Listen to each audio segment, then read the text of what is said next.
mamlakatimizda har haftaning payshanba kuni vazirlik, idora va hokimliklarda yoshlar kuni bo'ladi.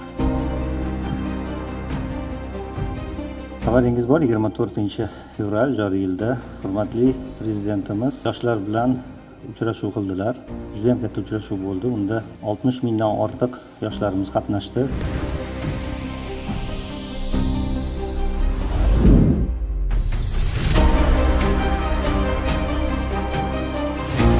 Muhtaram prezidentimiz bizlar sizlarni kuchinglarga, biliminglarga, salohiyatinglarga, sizlarga bo'lgan ehtiyojimiz juda kattaligini o'zlarining so'zlarini boshida aytib keldilar. Eng katta boyligimiz ham ijtimoiy, iqtisodiy va siyosiy tomondan bizani katta kuchimiz bu yoshlarimiz deb aytdi.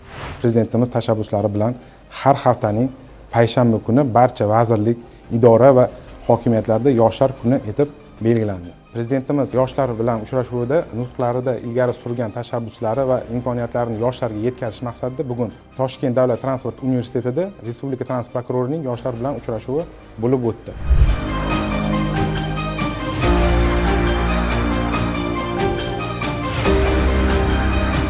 Yoshlarni har tomonlama qo'llab-quvvatlash, ularning huquq va qonuniy manfaatlarini himoya qilish, munosib ta'lim olishini ta'minlash hamda o'z iqtidorini namoyon etishi uchun keng imkoniyatlar yaratilmoqda. Bu jarayonda prokuratura organlari, jumladan transport prokuraturasi zimmasiga ham katta mas'uliyat yuklatilgan.